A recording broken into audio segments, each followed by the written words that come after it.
In a move that has stunned the nation and shaken the very foundations of the monarchy, Parliament has just passed a vote that could change everything for Prince Harry permanently. The decision? To revoke his British citizenship. The implications? Catastrophic. For Harry, for the Crown, and for the soul of a nation now forced to reckon with betrayal, loyalty, and power. Before we go deeper into what this really means for the royal family, make sure to subscribe so you don't miss a single update. The news did not arrive gently.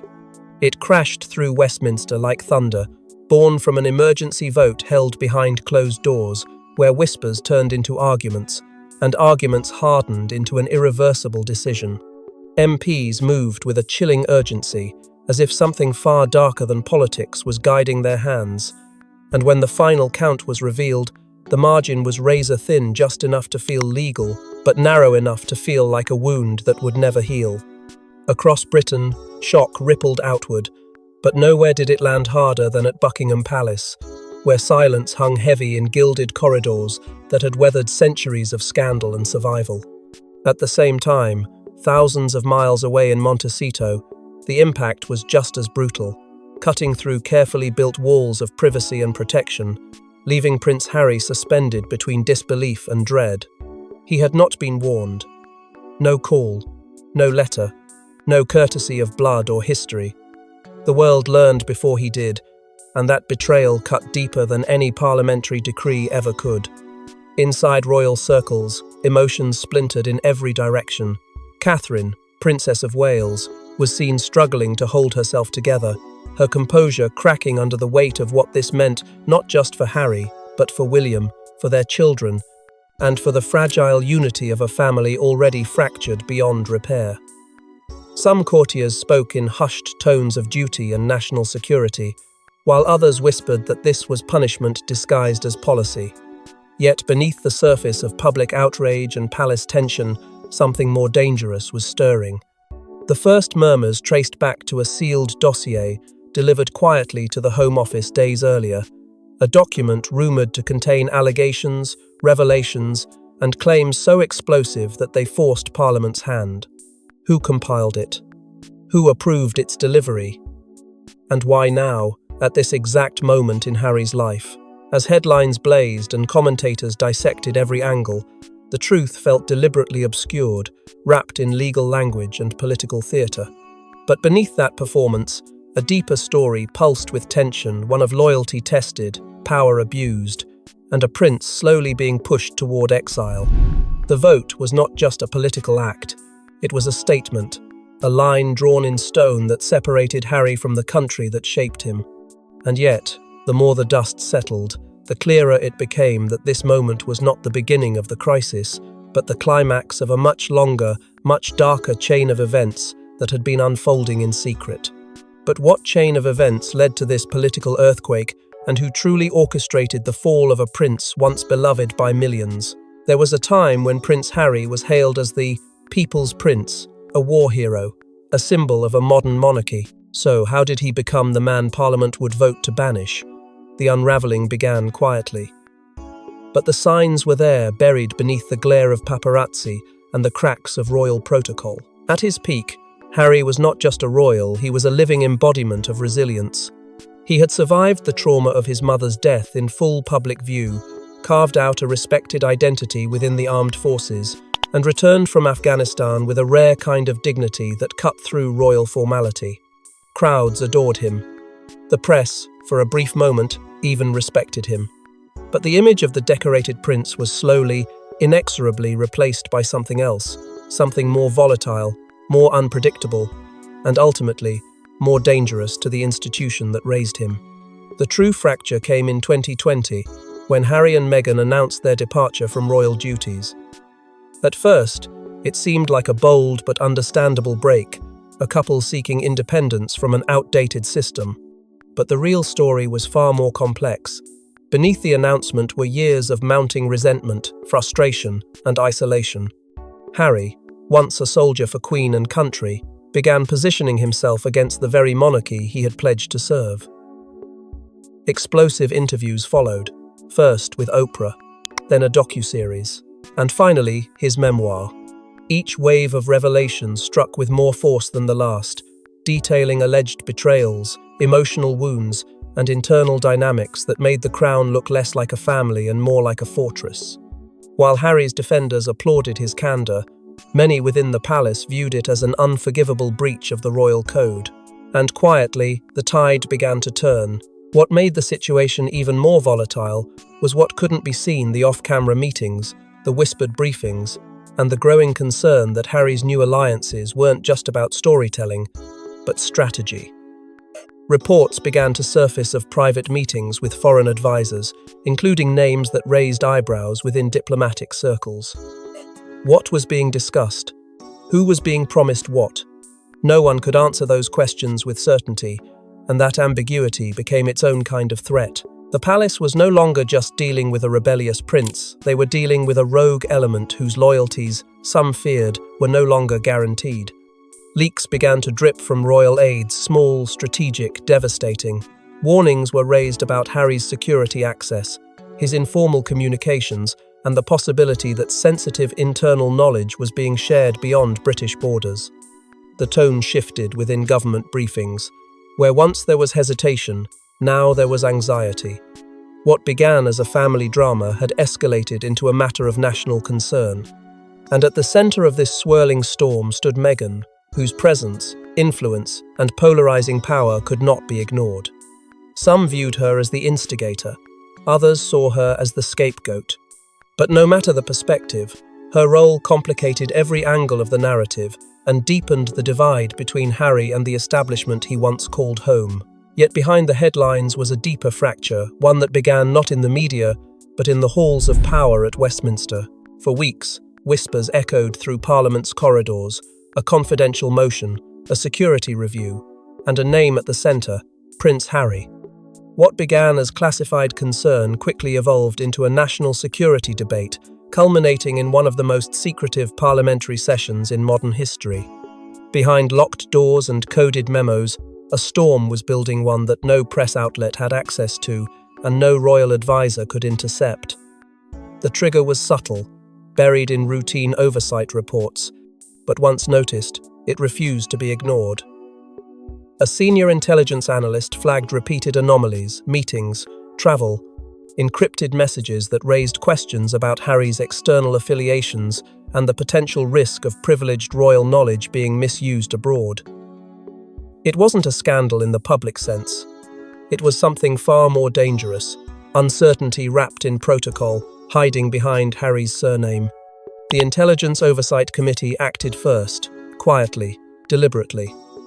Their internal inquiry was never meant to reach the House floor, but the deeper they looked, the more troubling their findings became. Private communications linked to unvetted foreign entities, unexplained interactions in private jurisdictions, and financial exchanges not routed through royal channels. None of it was outright criminal, but none of it was clean either. What disturbed them most wasn't the content, it was the proximity. Harry's access to royal archives, military briefings, and diplomatic back channels was supposed to have been revoked after his departure. But cracks in the system, ones created out of goodwill or oversight, had left loopholes wide enough for questions to fester. Then came the legal discovery. A decades-old loophole buried in obscure nationality statutes revealed that Harry's citizenship status, though assumed to be permanent, had a vulnerable clause, an outdated technicality based on dual allegiance protocols that had never been updated to reflect modern constitutional shifts. That one clause became the weapon. Lawyers on both sides knew it wasn't just technical, it was nuclear.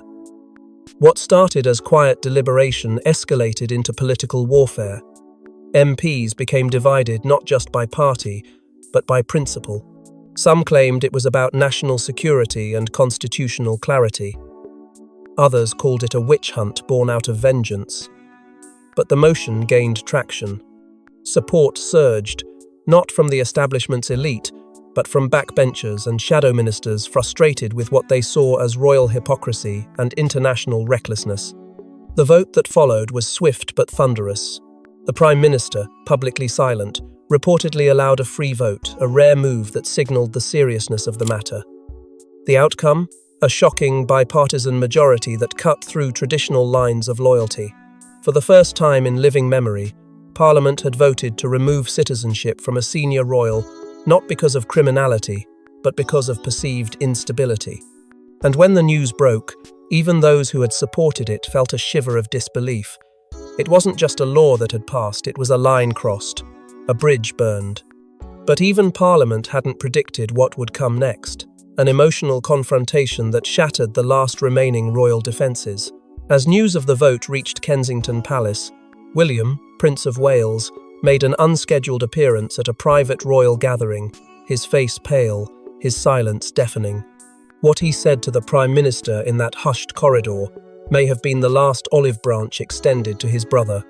The mood inside the palace had already begun to shift from stunned disbelief to urgent containment. But when William arrived unannounced, the weight of what had just occurred settled like a stone on everyone's shoulders. This was not a future king arriving with power, it was a brother walking into a room full of ghosts. His plea was quiet, deliberate, and spoken not as heir to the throne, but as a man watching the last thread of family slip through his fingers. He asked for time. He asked for pause. He asked, not for forgiveness, but for fairness.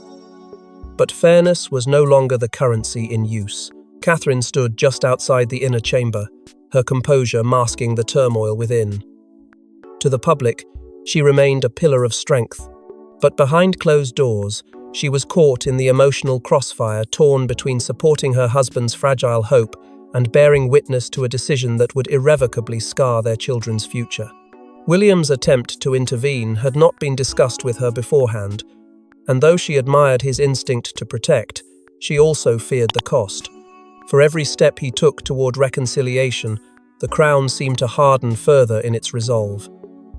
And in the middle of it all stood Princess Anne, the ever-steady compass of royal tradition. She watched the chaos unfold with sharp eyes and a weary heart. She had seen the institution survive scandal after scandal, but this was different. In private, she urged restraint, reminding those gathered that constitutional precedent should not be built on emotion.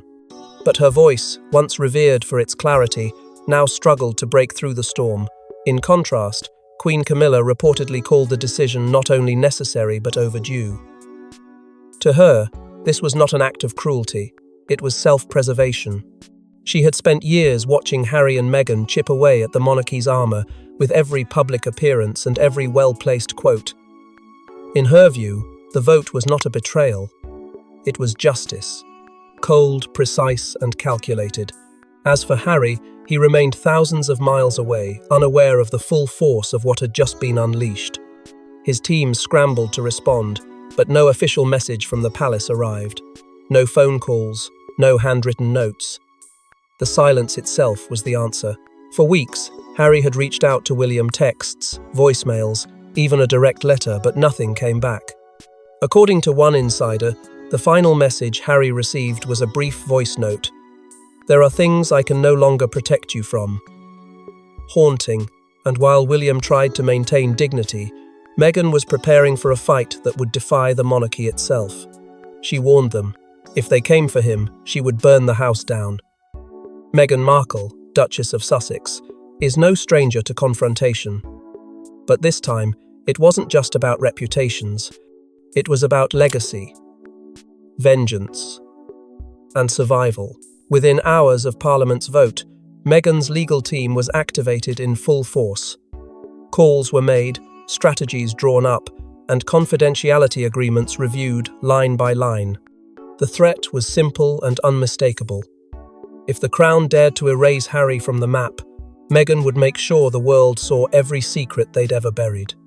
Lawyers across Los Angeles and London began preparing filings so aggressive, even veteran royal correspondents admitted they hadn't seen anything like it. The gloves were off. And Meghan wasn't just playing defense, she was preparing to go on the attack. Behind the scenes, rumors spread that Meghan's team had compiled an archive of sealed royal documents, records never meant for public eyes. Some tied to security decisions, others allegedly connected to financial arrangements and internal communications from the highest levels of the monarchy. She had never intended to use them, but now, they were leverage. and the threat was clear. If Harry was to be erased, the institution would bleed in the process. The whispers reached the highest offices in Washington. U.S. officials, already uncomfortable with the legal grey zone surrounding Harry's immigration status, began conducting quiet reviews. No press, no statements, but doors were opening and alliances were shifting. An unnamed State Department source hinted at concerns over fairness and reciprocity. The message was indirect, but unmistakable. If Britain stripped Harry of his citizenship, the United States might not stand by silently. Then came the leak. An internal palace email surfaced, revealing that Meghan had reached out to a former royal aide, long believed to be one of her fiercest internal opponents. The message was brief, almost surgical in tone, but its existence sent the entire royal machinery into panic mode. If she was reconnecting with enemies of the palace, it could mean one thing. Meghan wasn't just defending Harry. She was preparing a counterstrike. And then the media storm began. Cryptic trailers appeared online, hinting at a new documentary project. An interview teaser with a U.S. talk show host promised the side of the story no one dared to tell. Strategic, explosive, and precisely timed, every move Meghan made added to the pressure cooker now engulfing the monarchy. But perhaps most provocative of all was the quiet discussion around Harry's dual citizenship. Legal analysts began suggesting that Meghan was pushing for Harry to solidify permanent American citizenship in response to Britain's revocation. If successful, it would sever his final legal tie to the crown, and in doing so, rewrite the narrative of a prince-turned-exile. Diplomats warned that such a move could destabilize future royal tours, transatlantic cooperation, and centuries of symbolic tradition. Yet none of that seemed to matter anymore. Meghan wasn't just responding to a decision, she was dismantling the illusion that the monarchy could act without consequence. She made it clear. The royal family had started this war, but she would decide how it ended. Yet in the shadows of the media circus, someone else moved with quiet precision, someone the monarchy hadn't expected. While others played power games, Princess Anne moved silently and decisively. Known for her loyalty to the crown and disdain for theatrics, Anne's unexpected intervention may have been the last hope for a royal reconciliation or the final nail in Harry's coffin. In the chaos that followed the vote, as the monarchy scrambled to control the fallout, and Meghan's legal team lit fires across continents, Anne vanished from the public eye. No press appearances, no comments, no photographs. But behind the silence, she was preparing a move unlike anything she had attempted before. Away from cameras and royal aides, Anne requested a discreet audience with key members of Parliament's Royal Oversight Committee, those responsible for bridging the Crown and the Commons. The meeting took place not in the grand chambers of Westminster, but in a secure, unpublicized location. There were no headlines, no leaks, just a princess determined to protect the institution while honoring the bloodline she still believed mattered. What emerged from that meeting was not a speech, but something far more intimate, a handwritten letter, carefully composed in Anne's own voice, bearing no royal seal. It was a plea, not a command, a reflection, not a demand. And when it was read aloud during the emergency parliamentary session the following morning, the atmosphere shifted. Anne, who rarely revealed emotion, had poured decades of duty into a few brutal, honest paragraphs. She did not ask for Harry's actions to be excused, but she did ask for restraint. She spoke of constitutional memory, of the dangers of precedent, and of the irreversible damage such a decision would cause not just to a prince, but to the monarchy's soul. Her words cut through the legalese and the fury, forcing even the most hardened MPs to pause. She reminded them that the crown was not a political tool, it was a living legacy, and legacies were not meant to be rewritten in the heat of vengeance. The reactions within the royal family were instant and divided. Some, like Catherine, were said to have wept quietly, moved by the raw truth of Anne's words. Others, like Queen Camilla, reportedly dismissed the gesture as sentimental overreach. For William, the letter reignited a spark of hope, but also reopened wounds. And at the centre of it all stood Charles, torn between the throne he was sworn to uphold and the son he was watching drift further into exile. Those close to the king revealed he read Anne's letter alone that night, twice, before placing it in a locked drawer. He made no statement, issued no order, but something within him, those who were present said, seemed to break. Anne never spoke to the press. She did not comment, did not linger in Parliament, and offered no defence of her intervention. She returned to her residence, her face unreadable, her next move unknown. But her silence, in contrast to the noise that consumed the palace and the press, was deafening, and perhaps, in the end, more powerful than any speech could have been. But not all battles are won in Parliament, some are decided behind locked palace doors. He is both monarch and father. As King Charles III sits beneath the weight of a divided kingdom, the decision to defend or abandon his son could either redeem the monarchy or doom it to fracture forever. What he does next may define his legacy. In the days following Princess Anne's intervention, the king withdrew from all public engagements. Official statements cited private reflection, but insiders revealed the truth was far less composed. Charles summoned his most trusted legal counsel, senior palace aides, and constitutional experts for a string of private meetings inside Clarence House. The tone was not regal, it was desperate. Questions spiraled without clear answers. Could he override Parliament's decision? Would intervening spark a constitutional crisis? Could the monarchy survive the perception of choosing blood over duty?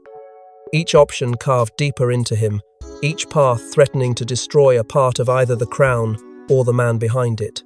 Those closest to him witnessed the toll firsthand. One aide described a moment inside the private chapel where Charles, alone and overwhelmed, collapsed to his knees in silence. For years he had fought to maintain control over the narrative, over the family, over the very image of the monarchy. But now that control was slipping, unraveling from the inside. Then, as if summoned by fate, a forgotten clause surfaced from Queen Elizabeth's final will, sealed, confidential, and only recently accessed by the king's legal team. The clause, written in her final year, hinted at contingencies should any senior royal ever become a constitutional threat to the unity of the crown. It wasn't a direct reference to Harry, but it was close enough to cast a shadow. The message from beyond the grave was subtle but piercing. The institution must survive above all else. Queen Camilla wasted no time. According to palace sources, she made her position clear.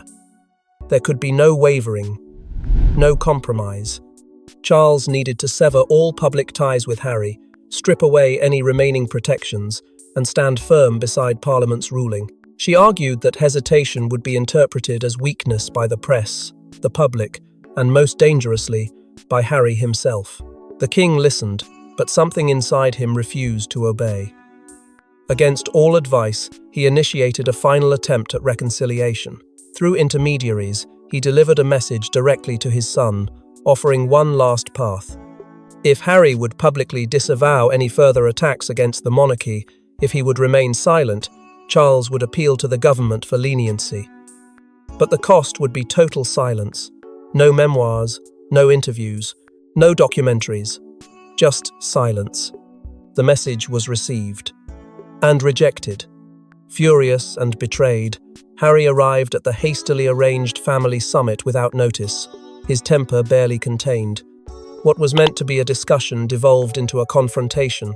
Voices were raised, accusations hurled, and in the end, no compromise was found. The summit ended not with a handshake, but with Harry storming outdoors, slamming behind him, the last vestiges of diplomacy shattered in his wake.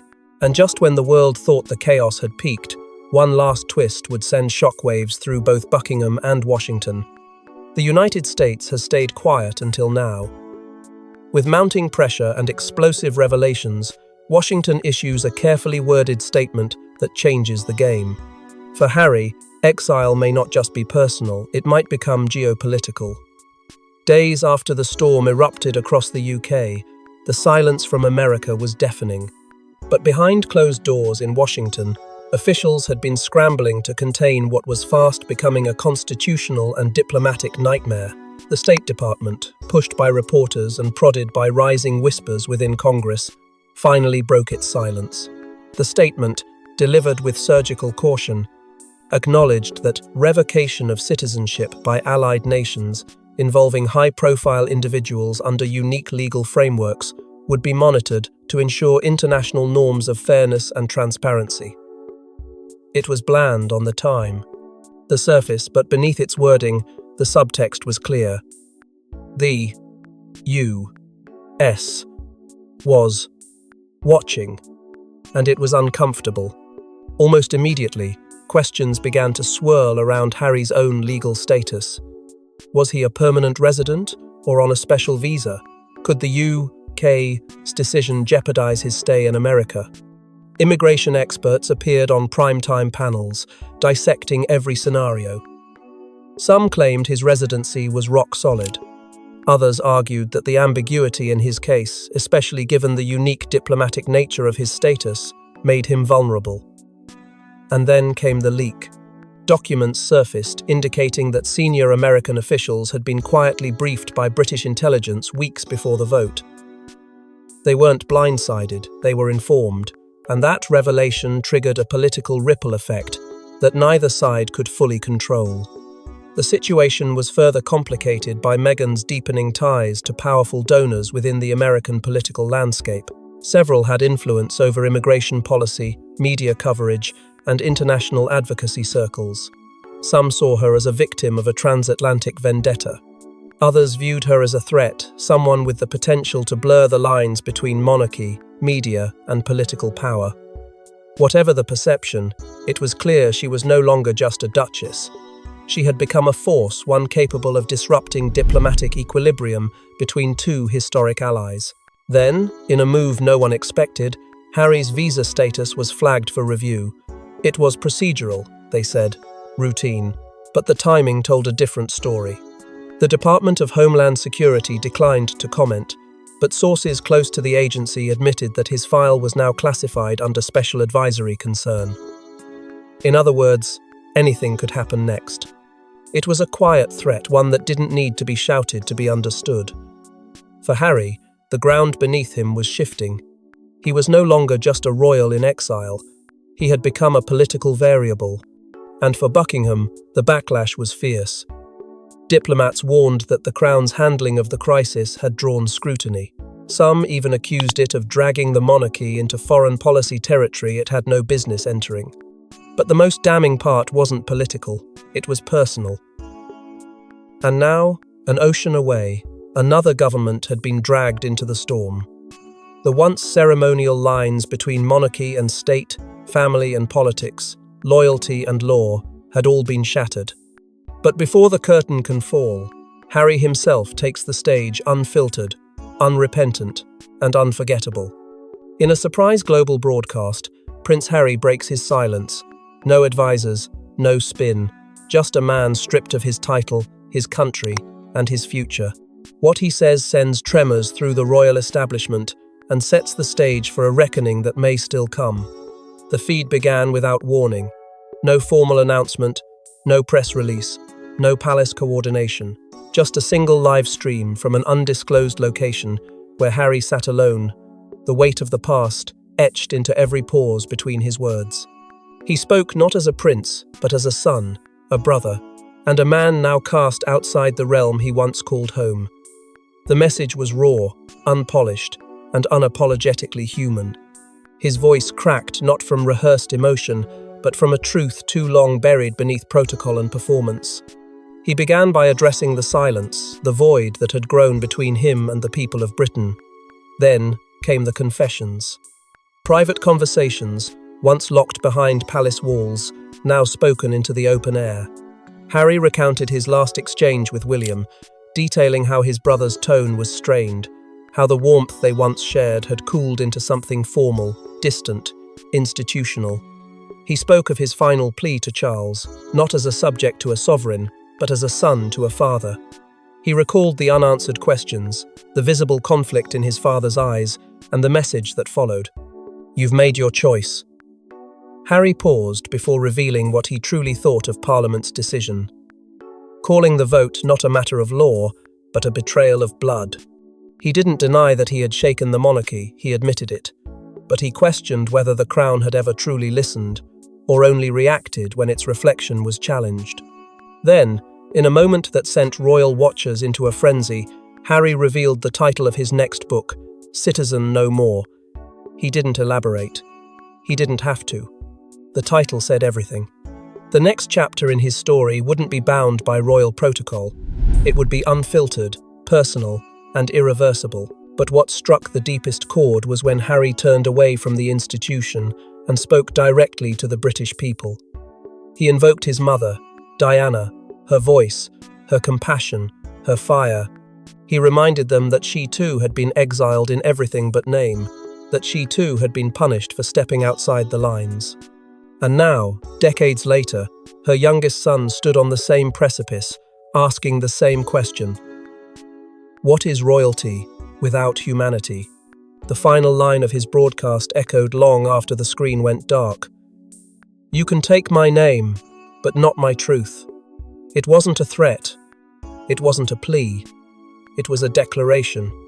And with it, Harry severed whatever thread remained between himself and the institution that raised him. No longer a prince, no longer protected, but finally, in his own eyes, free. And as the world watches the fallout, one question remains: what happens when royalty is no longer recognized by the realm it once ruled?